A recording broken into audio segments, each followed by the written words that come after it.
વિદ્યાર્થી મિત્રો, welcome to Merchant engineering college electrical department. We discuss about the switch gear and protection and this is the last lecture of the our chapter 1.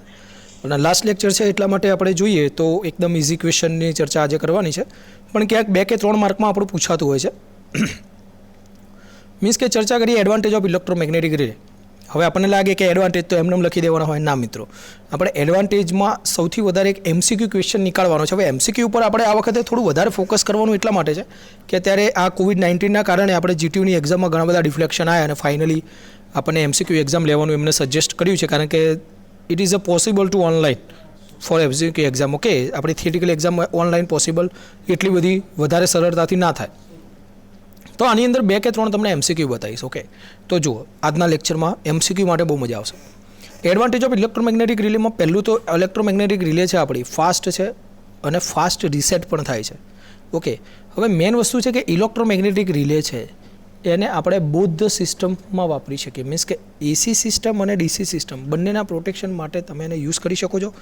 એસી અને DC બંને પ્રકારના equipment હશે તો પણ આ ઇલેક્ટ્રોમેગ્નેટિક રિલે ચાલશે. That's MCQ question. Electromagnetic relay કયા બે શેની અંદર ઓપરેટ થાય? તો કે AC, DC, AC and DC both, કે એક પણ નહીં. તો આપણે આન્સર આપવો પડે સી, એસી અને ડીસી બંને. ઓકે, તો ધેટ્સ ઇમ્પોર્ટન્ટ. ઓકે, ચલો એના પછી ઇલેક્ટ્રોમેગ્નેટિક રિલે ઓપરેટિંગ સ્પીડ આપણને ખબર છે એકદમ ફાસ્ટ છે. મીન્સ કે મિલી સેકન્ડમાં ઓપરેટ થાય છે. હવે એની પ્રોપર્ટીઝ કઈ છે? તો કે સિમ્પલ છે કન્સ્ટ્રક્શન, રોબુસ્ટ છે. રોબુસ્ટ એટલે કે જલ્દી તૂટી ના જાય એવું કન્સ્ટ્રક્શન છે. મજબૂત છે, કોમ્પેક્ટ છે, મોસ્ટ રિલાયબલ. રિલાયબલ એટલે કે વિશ્વસનીયતા કેળવેલી છે કે આપણને પોતાને એટલી વખત આપણે યુઝ કર્યો હોય અને કદી બગડે નહીં. તો જે તે સિસ્ટમ છે અથવા જે તે મશીન છે એની રિલાયબિલિટી સાબિત કરે. ઓકે, અને હંમેશા દરેક મશીન કેવું હોવું જોઈએ? રિલાયબલ હોવું જોઈએ. મીન્સ કે આપણને એટલું તો થવું જ જોઈએ કે ભાઈ આ બગડશે તો નહીં જ.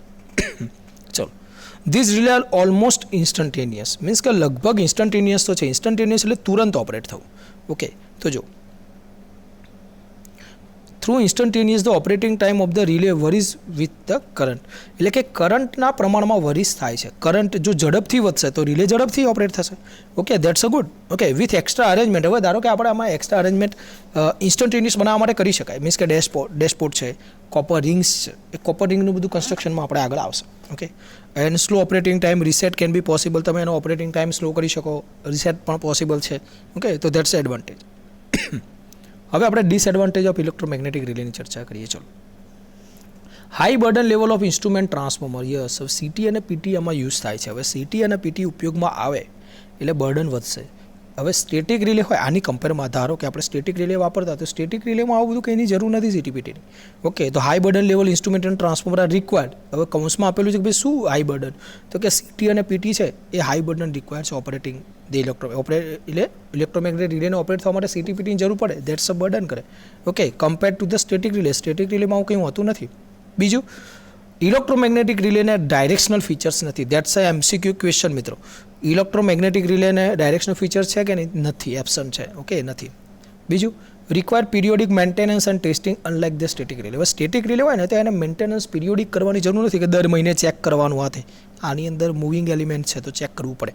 ઓકે, એટલા મૂવિંગ છે એટલા માટે જ આપણે એને વધારે ચેક કરવું પડે. Okay, the require periodic maintenance testing unlike the static relay. Periodic મેન્ટેનન્સની જરૂર નથી સ્ટેટિક આમાં. પિરિયોડિકની આમાં જરૂર છે, સ્ટેટિકમાં નથી. ચલો, એના બધી ચર્ચા કરીએ. Relay operation can be affected due to the ageing of the component. Means કે આપણા જે કમ્પોનન્ટ છે એને એની ઉંમર પ્રમાણે એમાં ઘસારો લાગશે, કારણ કે મિકેનિકલ આપણે મૂવિંગ છે. ઓકે, તો અફેક્ટ કરશે એને. જે એજિંગ છે, પણ એજિંગ જે ટોપિક છે એને અસર કરશે. ઓકે, બીજું dust, pollution resulting spurious trips. Okay, એટલે મીન્સ કે એ શું કરશે? ટ્રિપિંગ કરાવી દેશે. સરપ્રાઇઝ ટ્રીપ્સ એટલે કે આપણને ખ્યાલ ના હોય, એને ઓપરેટ નથી થવાનું અને થઈ જાય. ઓકે, તો સરપ્રાઇઝ ટ્રીપ્સ આપણને આપી શકે છે. ડસ્ટ અને પોલ્યુશનના કારણે એની જે રિલાયબિલિટી છે એમાં પ્રોબ્લેમ આવે. બીજો મિત્રો વાત કરું તો operation speed. Operation speed for an electromagnetic limited by the mechanical inertia component. તમને એ ખબર છે કે આની અંદર મિકેનિકલ ઇક્વિપમેન્ટ છે. કઈ રીતે મિકેનિકલ? કે ભાઈ પ્લન્જર છે, મૂવમેન્ટ આવે છે, પ્લન્જરની મૂવમેન્ટ આવે છે. ઓકે, તો ધેટ્સ વાય એની લિમિટેશન છે. અમુક સમય લાગશે એને મૂવમેન્ટ થવામાં, અમુક ટાઈમ લાગે. તો ધેટ્સ વાય ઓપરેટિંગ સ્પીડ એટલી વધારે સારી નથી. તો ઓપરેશન સ્પીડ ઓફ ધ કોના કારણે પાછી લિમિટ થાય છે? ઓપરેટિંગ સ્પીડ કોણ? મિકેનિકલ મુવમેન્ટ છે, મિકેનિકલ ઇનર્શિયા કમ્પોનન્ટના કારણે. ઓકે, તો આ વાતથી આપણે અહીંયા ડિસએડવાન્ટેજીસની. હવે મિત્રો વાત કરશું આપણે એપ્લિકેશન ઓફ ઇલેક્ટ્રોમેગ્નેટિક રિલેની. ઓકે, તો ઇલેક્ટ્રોમેગ્નેટિક રિલે ક્યાં યુઝ થઈ શકે છે? તો એપ્લિકેશન ઓફ ઇલેક્ટ્રોમેગ્નેટિક રિલેમાં સૌથી પહેલાં વાત કરશું આપણે. Electromagnetic relay are employed for the protection of various AC and DC equipment. જો એમસીક્યુ ક્વેશ્ચન આપણે આગળ જ વાત કરી કે ઇલેક્ટ્રોમેગ્નેટિક રિલે છે એ એસી અને ડીસી બંનેમાં ચાલશે. એસી અને ડીસી બંનેમાં ચાલે છે. તો that's why it's important for our. Okay, ઘણી વખતે છોકરાઓને ખબર નથી હોતી કે ભાઈ એસી બધે ઇલેક્ટ્રોમેગ્નેટિક સમજે છે એટલે એસી એકલું જ લખે છે, પણ ના, બંનેમાં ચાલે. ઓકે, બીજું the over and undercurrent and the voltage protection of various AC DC equipment. એટલે કોઈ બી એસી કે ડીસી ઇક્વિપમેન્ટ હોય એના કોઈ વોલ્ટેજ પ્રોટેક્શન હોય એમાં અંડર કે ઓવર બંને આવી ગયા. કોઈ કરંટના પ્રોટેક્શન હોય ઓવરની અંદર બંને આવી ગયા. મીન્સ કે કરંટ વધે અથવા ઘટે, કરંટ હાઈ થાય કે ફોલ થાય, બધી વખતે પ્રોટેક્શન આપશે. બીજું છે ડિફરન્શિયલ પ્રોટેક્શનની અંદર આપણે આને લઈ શકીએ છીએ. શેની અંદર? Differential protection. જો ડાયરેક્શનલ અલગ વસ્તુ છે, ડાયરેક્શનલ ફીચર્સ તો આમાં છે જ નહીં. આપણી રિલેમાં ડાયરેક્શનલ ફીચર્સ છે જ નહીં, તો એ વાતનો પ્રશ્ન જ નથી. પણ ડિફરન્શિયલ પ્રોટેક્શનની અંદર તમે આપણે આ ઇલેક્ટ્રોમેગ્નેટિક એટ્રેક્શન ટાઈપ રિલેને યુઝ કરી શકો, ઇલેક્ટ્રોમેગ્નેટિક રિલેને યુઝ કરી શકો છો. બીજું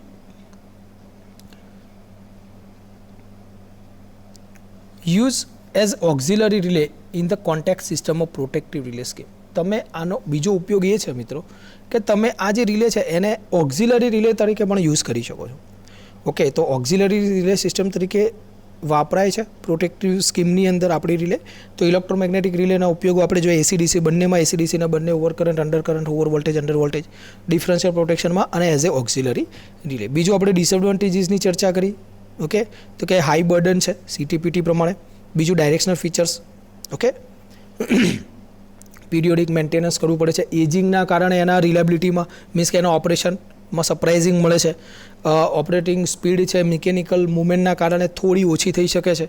બીજા એડવાન્ટેજની ચર્ચા કરી હતી કે ફાસ્ટ છે, ફાસ્ટ ઓપરેશન અને રીસેટ થાય છે, એસીડીસી બંનેમાં વપરાય છે. ઓકે, ઓપરેટિંગ સ્પીડ મિલી સેકન્ડ છે, પણ ઓપરેટિંગ સ્પીડની જે તમને એવું લાગે કે સાહેબ અહીંયા ફાસ્ટ કહે છે અને ડિસએડવાન્ટેજમાં એવું કહે છે કે મિકેનિકલ મુવમેન્ટ છે એટલે થોડી ઓછી થાય.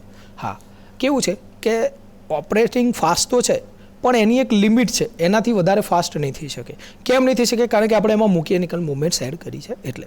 બીજું સિમ્પલ છે, રોબુસ્ટ છે, કોમ્પેક્ટ છે, મોસ્ટ રિલાયબલ છે, સારી બાબત છે, બધી જ વસ્તુ સારી કીધી છે. ઓકે, કન્સ્ટ્રક્શન છે સારું. These relay are almost instantaneous, લગભગ ઇન્સ્ટન્ટેનિયસ છે અને ઇન્સ્ટન્ટેનિયસ બનાવવા માટે એક્સ્ટ્રા અરેન્જમેન્ટ બી આપણે કરી શકીએ છીએ. ઓકે, ચલો, તો આ રીતે મિત્રો આજના લેક્ચરમાં આપણે એડવાન્ટેજ ઓફ ઇલેક્ટ્રોમેગ્નેટિક રિલે જોયું. તો આ ચેપ્ટરનું આપણું લાસ્ટ લેક્ચર છે. ઓકે, તો લાસ્ટ લેક્ચર પ્રમાણે હું તમને થોડી માહિતી આપી દઉં કે આપણે આ ચેપ્ટરની અંદર શું જોયું છે. તો સૌથી પહેલાં આપણે બેઝિક પ્રોટેક્શનની વાત કરી હતી. ઓકે, બેઝિક પ્રોટેક્શનની વાત કરી હતી. એમાં basic element of power system આપણે જોયા હતા. ઓકે, અને બેઝિક એલિમેન્ટની અંદર આપણે તમને ખબર છે જનરેટિંગ સ્ટેશન જોયું હતું અને લોડ સેન્ટર હતું અને બંનેને જોડતી લિંક એટલે કે આપણી ટ્રાન્સમિશન લાઈન હતી. એના પછી આપણે અબનોર્માલિટી અને ફોલ્ટ વિશે પણ ચર્ચા કરી હતી. ઓકે, ફોલ્ટ અને અબનોર્માલિટી શું છે.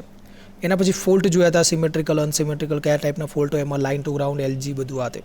ઓકે, પછી ફોલ્ટ કેમ થાય છે, cases of fault, effect of fault, એ સારો એવો પોઈન્ટ હતો ફોલ્ટ વિશે.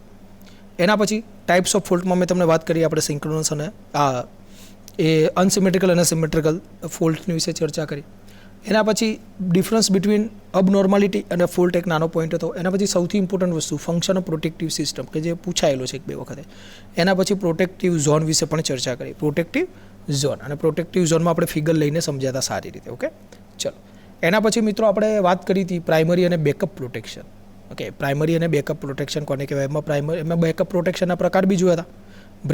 બ્રેકર પ્રોટેક્શન હતું, રિલે બેકઅપ હતું, બ્રેકર બેકઅપ હતું. કે એ બધી ચર્ચા આપણે કરી હતી. એના પછી desirable quality of the term of protective relay કેવી પ્રોટેક્ટિવ રિલેઇંગ સિસ્ટમ છે કેવી હોવી જોઈએ, એની ક્વોલિટીઝ કેવી હોય. ઓકે, અને એના પછી પ્રોટેક્ટિવ રિલે જોઈ હતી જેમાં આપણે ટ્રીપ સર્કિટવાળી ફિગર જોઈ હતી. એના પછી basic connection of the trip circuit, term related to relay operation. Relay ઓપરેશનમાં જે બી ટર્મ્સ યુઝ થતા હતા, ઓકે, એ બધા વિશે સિમ્પ્લિસિટી, રિલાયબિલિટી, સિલેક્ટિવિટી, ડિસ્ક્રિમિનેશન, આ બધી ચર્ચા કરી હતી આપણે, એને ઇમ્પોર્ટન્ટ છે. એના પછી ક્લાસિફિકેશન ઓફ પ્રોટેક્ટિવ રિલે કે જેમાં કન્સ્ટ્રક્શન સાઇડથી, ઓપરેટિંગ પ્રિન્સિપલ સાઇડથી, માઉન્ટિંગ સાઇડથી બધાની ચર્ચા કરી આપણે. અને છેલ્લે આપણે ઇલેક્ટ્રોમેગ્નેટિક એટ્રેક્શન રિલેની વાત કરતા હતા, જેમાં આપણે 3 વસ્તુની ચર્ચા કરી હતી. ઓકે, ઇલેક્ટ્રોમેગ્નેટિક એટ્રેક્શન કેટલા ભાગની છે ભાઈ, કેટલા પ્રકારની છે? 3 પ્રકારની હતી. કયા 3 પ્રકાર હતા? છેલ્લે આપણે બેલેન્સ બીમ તો હમણાં લાસ્ટ આના આગળના લેક્ચરમાં બેલેન્સ બીમ જોયું હતું. ઓકે, એના સિવાય બીજા કયા હતા? એટ્રેક્ટેડ આર્મેચર ટાઈપ અને સોલેનાઇડ ટાઈપ. સિમ્પલ. તો આ બધી જ ચર્ચાઓ આપણે આગળના લેક્ચરોમાં કરી ચૂક્યા છે. ઓકે મિત્રો, તો ફર્સ્ટ ચેપ્ટર આપણું અહીંયા કમ્પ્લીટ થાય છે. તમે બધા લેક્ચર જુઓ. મેં જોઉં છું કે જ્યારે પણ લેક્ચર મૂકીએ, ઓકે, એટલે થોડા વ્યૂઝ 7 છોકરાઓ જુએ છે, 10 છોકરાઓ જુએ છે, 20 છોકરાઓ પણ જુએ છે. અને જોયું તો પહેલાં લેક્ચરના 100 વ્યૂઝ છે. હવે તમે વિચારો કે આપણે 15મી ઓગસ્ટ પહેલાં, તમને ખબર છે આપણી કોલેજો ખુલવાની નહીં, તો 15મી ઓગસ્ટ પહેલાં આપણે 3 ચેપ્ટર પૂરું કરવાની ગણતરી છે કે જેથી જ્યારે પણ તમારી કોલેજ ખુલે, નો ડાઉટ અત્યારે કન્ડિશન અલગ છે, ખુલવાની છે કે નહીં ખબર નથી, પણ તમારો સિલેબસ ધીમે ધીમે કવર ક્યારે થશે? જ્યારે તમે અમારા જોયેલા લેક્ચર તમે જોશો ત્યારે. ઓકે, હવે તમે લેક્ચર જેટલા વધારે જોશો, તરત લેક્ચર મૂકવામાં આવે વિથિન 1 કે 2 ડેઝના, તમને જ્યાં સુધી તમે દરેક છોકરાઓ યુઝ નહીં કરો ત્યાં સુધી ફેકલ્ટીને પણ લેક્ચર લેવાની ઓછી જ મજા આવશે. તમે જોશો વધારે તો ગમશે, તો વધારે કંઈક સારું ઇમ્પ્લિમેન્ટ કરવાની ઈચ્છા થશે, સારું તરત ડેડિકેશન સાથે લેક્ચર આવશે. ઓલમોસ્ટ ડેડિકેશન સાથે લેક્ચર આવે છે. તમારા કોઈ સબ્જેક્ટના લગભગ લેક્ચર બાકી નહીં હોય ફાઇનલ સેમના. ઓકે, 7th સેમિસ્ટરમાં છો, તમારું ફાઇનલ યર છે. ઓકે, તો કીપ ઇટ અપ અને લેક્ચર્સ તમે રેગ્યુલરલી જોતા રહો, જેથી તમને અને આપણને કોઈ જ પ્રોબ્લેમ ના થાય અને આપણે સારી રીતે સિલેબસ કવર કરી શકીએ. Thank you.